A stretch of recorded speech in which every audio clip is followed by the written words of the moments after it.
그 영화의 초반부에 앞에 그 무슨 동물 실험 연구소 비슷한 게 나오고 그 근처에서 고라니 한 마리가 죽어 쓰러져 있고 거기서 피가 튕겨가지고 차에 묻고 사람이 감염되면서 이제 좀비가 되는 이런 현상이 살짝 나오는데 그게 과학적으로 뭐 증명된 과정은 아니었지만 좀 암시를 하고 있다 이런 생각이 들고요. 두 번째는 컨테이전이라는 영화가 있습니다. 감염이라는 영화가 있는데 그 영화의 첫 장면은 어떤 여성이 느닷없이 죽어가는 거예요. 갑자기 어디 여행 갔다가 왔는데 시들시들 하더니 그냥 죽어.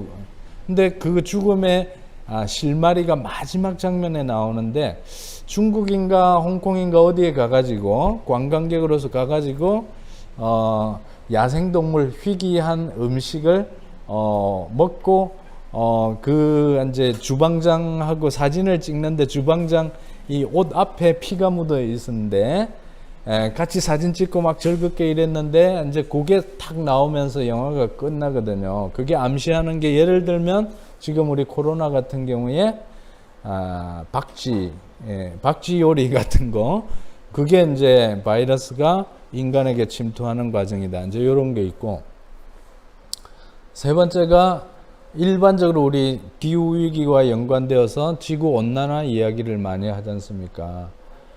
동토에 얼어 죽어 있던 바이러스가 이게 땅이 녹으면서 이제 새로 활성화되고 세계화 과정에서 인간들이 안 들어가던 땅까지 막 그 사륜구동 차 몰고 들어가가 여행하고 하는데 바퀴에 묻어 나오고 완전 뭐 그런 과정들이 종합해 보면 야생동물 안에 있던 바이러스가 인간에게 옮겨오는 메커니즘이 한 세 가지로 압축이 되더라고요. 혹시 이 외에 뭐 어떤 메커니즘 알고 계신가? 한 수 가르쳐 주시죠. 또 다른 경로. 제가 모르는 것도 있을 거라고 저는 생각하거든요. 예. 나중이라도 생각나시면 좀 알려주시고, 이런 게 있습니다. 나중에 댁에 가시면 한번 찾아보시고요. 이런 게 뭐냐 하면, 결국 이런 질문인 것 같습니다. 좀비 영화들이 요즘 꽤 나왔지 않습니까? 반도에 이르기까지. 그러니까 좀비가 이제 결국은 뭐 우리가 이해하지 못하는 바이러스에 감염이 돼서 사람이 전혀 우리가 이해할 수 없는 존재가 되는 거예요. 막 물어 뜯으면 뭐 그냥 바이러스 번식하듯이 이렇게 번식하는 이치가 동일하다. 그래서 이제 영화를 통해서 우리에게 경각심을 주는 것 같습니다만, 결국 우리 자신이 살아온 행태, 근데 그게 이제 우리가 처음부터 고민해서 만드는 생활 방식이 아니라 따지고 보면 자본주의, 한국 같으면 자본주의 100년사, 일제 때부터 치면 100년이잖아요. 박정희 때부터 치면 60년 됐고, 근데 서양의 이제 영국을 기준으로 치면 산업혁명 때부터 치더라도 한 400년. 그죠? 산업혁명 이전에 이태리 북부에서 자그마한 일본용으로 마치 꼽아간 작은 공장에 한두 명 고용해가지고 봉건주의 이후의 자본주의 단계를 보여주었던 시절부터 치더라도 700년밖에 안 됐거든요. 그러니까 농사 짓고 살기 시작한 인간의 역사는 10,000년밖에 안 됐습니다. 10,000년. 10,000년 중에 자본주의 역사 길게 봐도 1,000년이 안 되고, 그러니까 10분의 1도 안 되고, 짧게 보면 대한민국은 100년이고, 영국의 경우를 보더라도 본격적인 자본주의는 500년도 안 됐거든요. 그러니까 10,000년 중에 500년은 공 2개씩 떼버리면 100 중에 5잖아요. 그러니까 100 중에 5%만 자본주의고 나머지는 비자본주의적으로 살아왔어. 이 말씀을 드리는 이유는 인간은 자본주의 아니어도 조금 무식하고 불편했지만 자본주의에서만 살 수 있다. 이건 아니라는 이야기죠. 95%는 비자본주의적으로 살았으니까. 그 말씀이 비자본주의가 더 좋다. 이 말씀은 아닙니다. 자본주의는 역사적으로 노예제도와 봉건제도를 딛고 일어서서 역사적인 엄청난 성과를 이룬 것은 사실이에요. 예를 들면 이 휴대폰 옛날 정보 요원들만 쓰던 거예요. 무전기 이상해. 그러잖아요.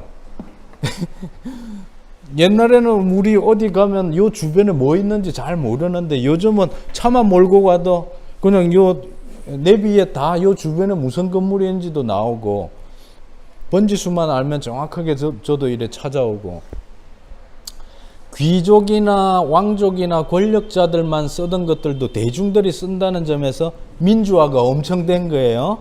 그러나 자본주의 안에 민주화라고 하는 게 한계가 있다는 게 이제 결국은 우리가 상품 세계, 화폐 세계, 자본의 세계, 그거와 연동된 노동의 세계 안에서 20년 공부하고 40년 노동하고 퇴직하면 거의 폐물이 되어서 노후 20년 겨우 보내다가 가시는 거야. 80년 인생쯤.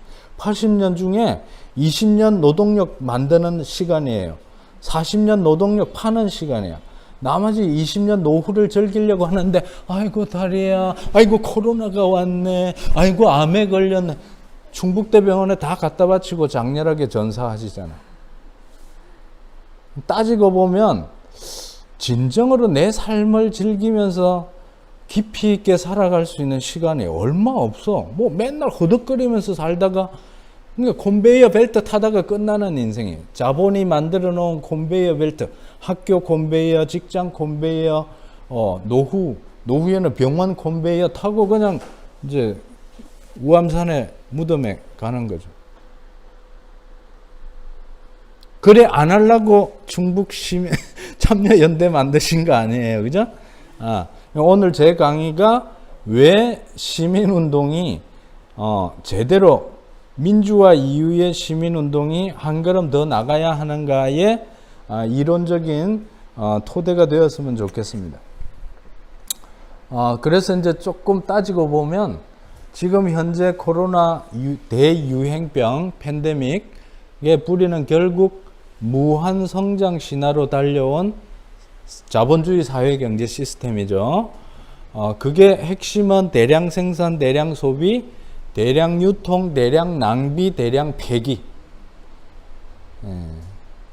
자, 대량으로 생산해서 대량으로 폐기하는 것 동의하시죠?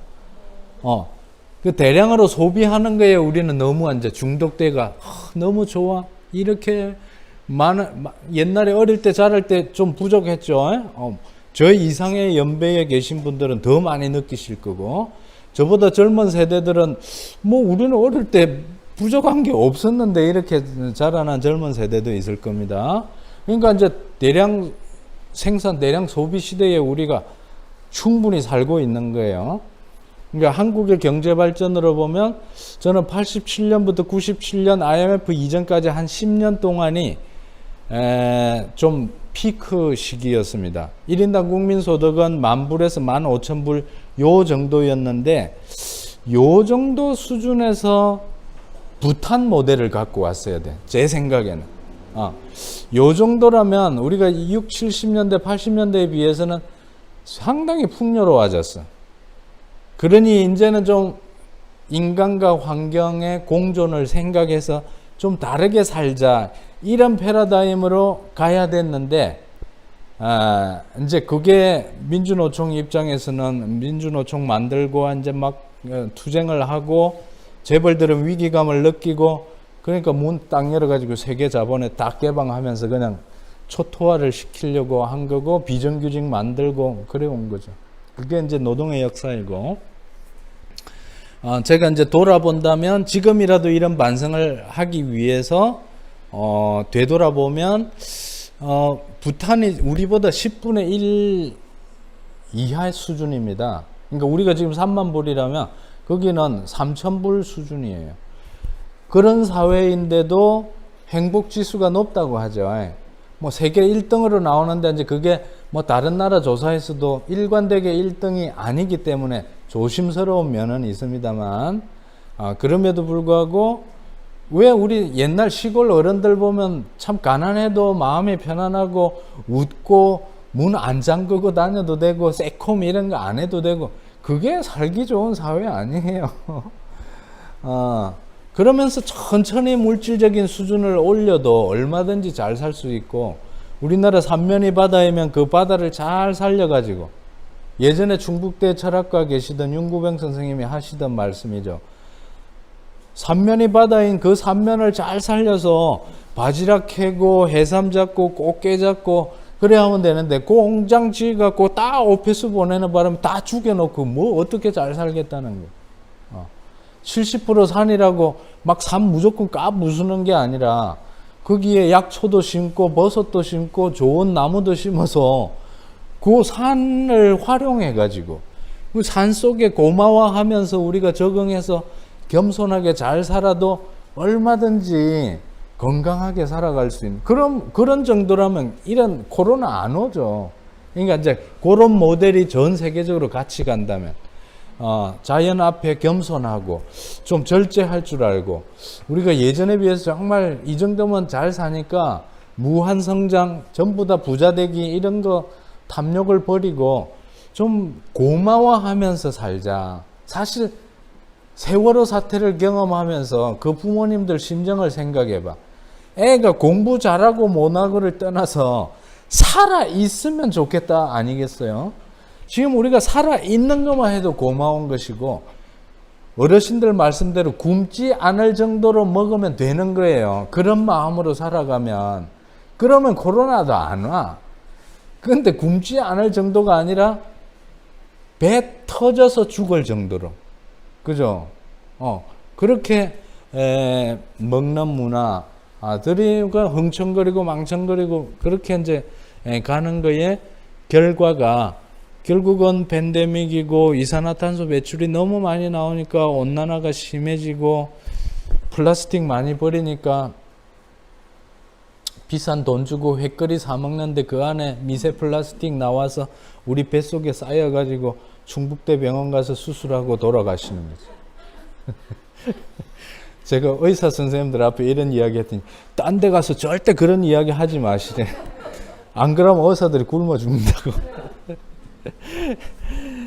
예. 그리고 이런 패러다임을 우리가 쫓아가기 위해서 열심히 공부해가지고 돈 많이 받는 노동자가 되어서 백화점 가서 많이 쓰고 세금 잘 내고 민주당 찍어주면 좋은 사회가 올 것 같이 했는데 한계가 있잖아요. 딴 나라당 안 찍는 거 물론 안 찍어야지. 근데 민주당 찍었다고 답이 되는 게 아니더라는 거예요. 그러니까 이제 민주당의 자기 성찰을 저는 촉구하는 편이고, 급진적 비판을 담은 지지를 합니다. 급진적 비판을 조건으로 한 지지. 어쩔 수 없이 지지할 수밖에. 안 그러면 극우당이 나가지고 신나치즘이 탄생하니까. 그것 때문에 눈물을 머금고 찍어주는데 좀 제발 공부 좀 했으면 좋겠어요. 오늘 이번 유튜브가 청와대 안까지 침투하도록 반드시 그렇게 초장에 잡아야 되거든요. 재벌들 민주화하고 네 재산 안 뺏을 테니까 경영을 민주화하고 노동자들이 절반 이상 지분으로 참여하고 우리 생산물 제품과 서비스가 좀 건강한 것만 만들자. 너무 많이 안 만들어도 되지 않느냐. 그런 거 초장에 딱 잡아갖고 했어야 되는 거예요. 감옥에 안 넣을 테니까.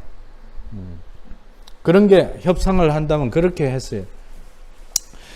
그 다음에 그래서 이제 우리가 정말 우리들의 일상생활, 제가 오늘 오면서도 약간 그 양가 감정을 느꼈습니다. 사실 조치원에 제가 살고 있으니 청주 정도는 기꺼이 가겠다 하고 이제 아내하고 같이 쓰는 작은 차를 몰고 왔는데 요즘 역설적이게도 온라인 강의를 많이 하잖아요. 얼마 전에도 이제 인천의 시민대학에 강의하는 거를 줌을 통해서 했더니 뭐 괜찮더라고요.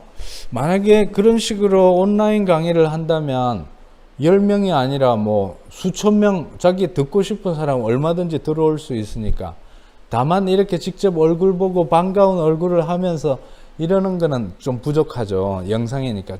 저는 개인적으로는 만나서 하는 이야기, 만나서 하는 강의를 좋아하지만 또 이 그레타 툰베리의 지구촌을 생각하는 성찰적인 삶을 생각해 보면 온라인 강의도 그렇게 활용하면 CO2 줄이고 다 차들 뭐 직접 몰거나 버스를 타고 오시거나 하여튼 차를 이용해야 되는데 그거를 피해갈 수 있지 않나 이런 생각도 좀 하면서 양가 감정으로 왔고요. 진한호 이번에 나온 책 말고 진한호 녹색평론에 인터넷이라든지 데이터 시스템 이런 게 의외로 에너지를 많이 쓴다고 하대요. 그래서 또 온라인 강의도 그렇게 또 무조건 좋은 것만은 아니다. 이게 플러스 마이너스를 따져보면 비슷비슷할 것 같아서 그런 생각하면서 왔습니다. 어쨌든